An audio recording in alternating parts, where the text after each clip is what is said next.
कि भाभी किसी जरूरी काम से बाहर गई होगी, वरना बाहर क्यों जाती ऐसे मौके पर।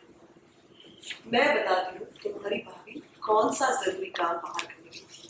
कायरी और लता के बीच हुई बड़ी लड़ाई की तरीके से कायरी को एक्सपोज करते नजर आई लता। जी हाँ, दरअसल हम बात कर रहे हैं पॉपुलर टीवी सीरियल उफ ये लव है मुश्किल की, जहाँ की ढेर सारी ट्विस्ट एंड टर्न्स आते हुए नजर आ रहे हैं। फिलहाल कहीं ना कहीं ऑन सेट पर साफ तौर से देखा जा रहा है कि काफी भारी मुसीबत में फंसी है कायरी। यहाँ पर कायरी जैसे ही घर वापस आती है, लता उस पर सवालों का झार करने लग जाती है। यहाँ काफी बुरी तरीके से एक से बढ़कर एक सवाल करते हुए नजर आती है लता। बहुत अपनी भाभी की साइड ले रहे थे, कह रहे थे ऐसे जरूरी वक्त पर अगर वो बाहर गए, कह रहे थे कि अगर ऐसे वक्त पर वो बाहर गई तो किसी जरूरी काम से ही बाहर गई होगी। पूछो सर अपनी भाभी से, ऐसा क्या काम करने गई थी वो बाहर। मैं बताती हूँ। कह रही काम करो ना, तुम ही बता दो ऐसा क्या काम था जो तुम घर के बाहर थी जब युग की तबीयत इतनी खराब है तो।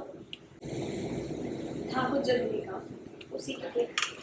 कौन सा जरूरी काम, हम सबको भी बता। कायरी खामोश नजर आती है तो वहीं पर दूसरी तरफ लता हंगामा मचाती है, सभी घर वालों को इकट्ठा करती है और कहने लग जाती है कि आज वो सबके सामने कायरी को एक्सपोज करेगी और बताएगी कि कायरी आखिरकार कहाँ गई थी और किससे मिलने गई थी। जहां पर वाकई ही लता सच बताते हुए नजर आती है और ऐसे में शर्मिंदगी से कहीं ना कहीं का सर झुका हुआ नजर आता है और ऐसे में सभी घर वालों को शक हो जाता है। वेल, तो इस पे क्या है आपकी राय, हमें कॉमेंट में बताएं, साथ ही चैनल को सब्सक्राइब करें। वही रुक जाओ। शौर्या, शौर्या, यहाँ ना जरा। बहुत कह रहे थे ना कि भाभी किसी जरूरी काम से बाहर गई होगी, वरना बाहर क्यों जाती ऐसे मौके पर। मैं बताती हूँ तुम्हारी भाभी कौन सा जरूरी काम बाहर